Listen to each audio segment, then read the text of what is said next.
اچھا علی بھائی، اگلا سوال یہ ہے کہ جی آپ اہل سنت کے علماء میں اکثر یہ بیان کرتے ہیں کہ سیدنا امام حسین علیہ السلام نے کربلا میں 3 شرطیں رکھی تھی. کیا یہ موقف واقعی درست ہے؟ اور اسے مفتی سے لے کے نا عام مولوی تک بھی اسے نا ضرور بیان کرتے ہیں. یہاں تک کہ ایک اہل حدیث عالم نے یہ الفاظ بھی بیان کیے کہ کوئی مائی کا لال یہ ثابت کرے کہ حسین شام کے روٹ پہ کیوں چڑھے. ہاں جی، ہاں جی. وہ یہ جو ان کا طریقہ واردات ہے نا، یہ جو روٹ شوٹ والا ہے نا، یہ سارا یہ محمود احمد عباسی جو منکرین حدیث، جو امام بخاری کو گدھا کہا کرتا تھا نعوذ باللہ، یہ اس نے یہ سارے نقشے بنائے ہوئے ہیں. ان کے نقشے تو ہم نے بہت عرصہ پہلے ہی ٹھپ کر دیے ہیں. میں دوبارہ ان ڈیٹیلز میں نہیں پڑھتا. میں صرف یہ جو آپ نے اسپیسیفکلی سوال کیا نا سیدنا حسین ابن علی کے حوالے سے 3 شرائط والا، اس کے اوپر بتا دوں کہ ان کو کہیں کہ وہ چھوڑا وہ کریں جو سنبھالی بھی جائے. اگر حضرت حسین علیہ السلام راضی تھے 3 میں سے ایک شرط کے اوپر، تو سر اس سے بڑی تو کوئی خوش نصیبی نہیں تھی آل امیہ کی، کیونکہ حضرت حسین کو بیعت کروانے کے اوپر ہی کوششیں ہو رہی تھی نا. تو جب وہ خود کہہ رہے ہیں کہ مجھے شام جانے دو، میں یزید کے ہاتھ میں ہاتھ دے دوں، تو بڑی اچھی بات تھی. ابن زیاد اس وقت، میں آپ کو گارنٹی دیتا ہوں یزید کے بیعت پہ، ابن زیاد اگر یہ خط لکھ دیتا نا کہ یزید صاحب آپ کے ابا جان جس حسین سے 4 سال تک ٹل لگا کے بیعت آپ اپنی زندگی میں آپ کے لیے نہیں لے سکے نا، دیکھیں میں آپ کا ایسا گورنر ہوں کہ آپ کے ابے کے نامکمل مشن کی تکمیل میں نے کر دی ہے. تو یقین کریں اس سے 2-4 اور صوبوں کی گورنری مل جانی تھی. یہ اتنی بڑی کہانی تھی.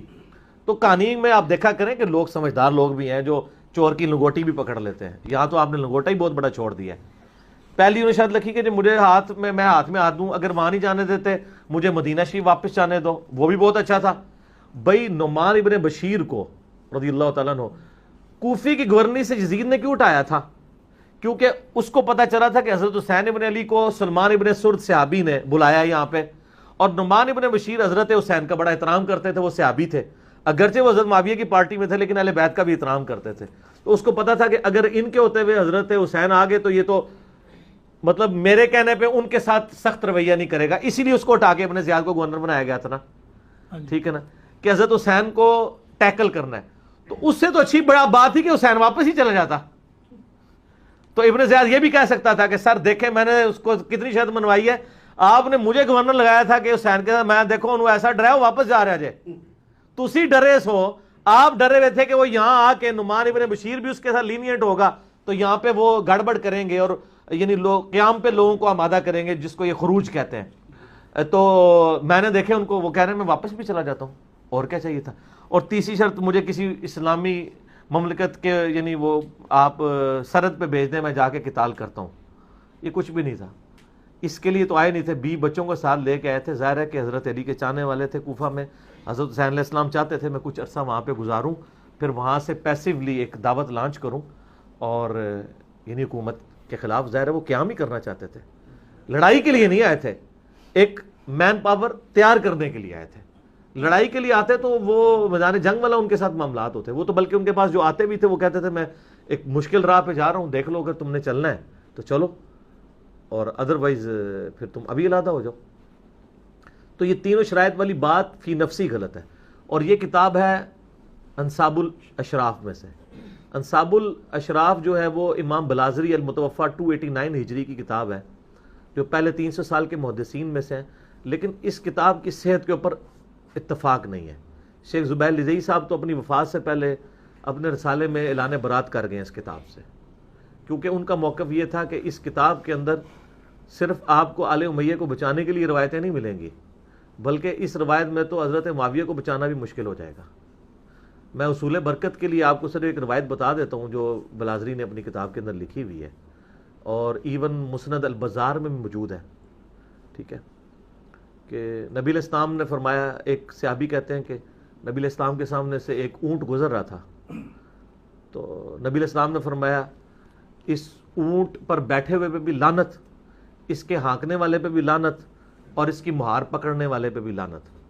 ٹھیک ہے، اب مسند البزار میں ان تینوں کے نام نہیں، بس اتنی روایت لکھی ہے. اور یہ روایت مجمع الزوائد میں امام حیثمی ابن حجر اسقلانی کے استاد نے بھی لکھی ہے. میں ان اماموں سے پوچھتا ہوں یہ آپ نے دین کی کون سی خدمت کی ہے یہ روایت لکھ کے، کہ آپ کتاب یہ روایت یہ لکھ رہے ہیں کہ اونٹ پہ بیٹھے ہوئے پہ بھی لعنت، ہانکنے والے پہ بھی لعنت اور اس کی مہار پکڑنے والے پہ بھی لعنت، اور حدیث ختم. بتائیں نا کون ہے وہ بندہ. تو چھوڑ، تو بلازری نے بتا دیا نا کون ہے. ٹھیک ہے، تو ہم کوڈ ورڈ میں آپ کو بتا دیتے ہیں. وہ اونٹ کے اوپر امیر شام کے والد محترم بیٹھے ہوئے تھے، اور اونٹ کو ہانکنے والے جو ہیں وہ امیر شام خود تھے، اور مہار پکڑنے والے امیر شام کے ایک بھائی تھے.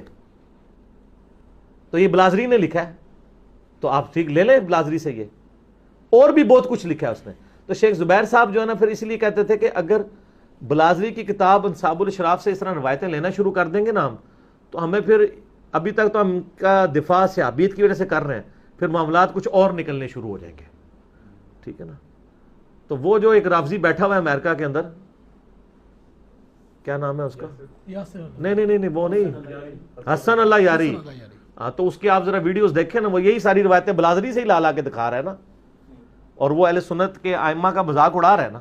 مجھے لوگ کہتے ہیں حسن اللہ یاری کو جواب دو، میں کیا جواب دوں اس کو؟ ٹھیک ہے، میں جواب دوں گا تو آپ میرے پر 295C لگائیں گے. آپ لوگ جواب دینا. لوگوں سے لاکھوں روپے چندہ آپ لوگ لیتے ہیں، ٹھیک ہے جی، دین کی خدمت کے نام کے اوپر پوری قوم کو آپ نے آگے لگایا ہوا ہے. تو جب آپ کے اوپر اہل سنت کے منہج پہ کوئی حملہ ہوتا ہے تو مجھے کہتے ہیں آپ جواب دیں. جواب بھی آپ دیں نا، بتائیں آ کے. تو یہ سب فراڈ ہے. بلازری والی آندہ کبھی بیان بھی نہ کرنا، یہ 3 شرائط والی. اس کتاب سے ہی جان چھڑا لو تو زیادہ بہتر ہے. ٹھیک ہے، تو یہ کتاب فراڈ ہے. اس کے علاوہ تاریخ دمشق میں بھی باقی جگہوں میں موجود ہے. شیخ زبیر صاحب نے اپنی کتاب جو فضائل صحابہ میں نا یہ روایت لکھ کے نا انہوں نے لکھا کہ حلال بن یساف تک اس کی سند صحیح ہے. حلال بن یساف کا واقعہ کربلا میں ہونا ثابت نہیں ہے. اس زمانے کا آدمی ضرور ہے وہ، لیکن انہوں نے اپنی جان چھڑائی. انہوں نے لکھا کہ سند اس کی صحیح ہے الا حلال بن یساف، اور یہ ان کا پرانا موقف تھا. بعد میں تو انہوں نے مرنے سے کچھ مہینے پہلے الحدیث رسالے میں لکھ دیا کہ انصاب الاشراف کا اپنے مصنف سے ہونا ہی ثابت نہیں ہے. لہٰذا تو وہ اب میں مکتبہ اسلامیہ سے کہوں گا سر وہ فضائل صحابہ میں جو آپ نے یہ کہانی لکھی ہے نا 3 شرائط والی حضرت حسین کے چیپٹر میں، وہ کاٹ دو. وہ تو شیخ زبیر صاحب وفات وقت توبہ کر چکے تھے، اون تک چھاپ رہے ہو، نکال دیں وہ. ٹھیک ہو گیا جی.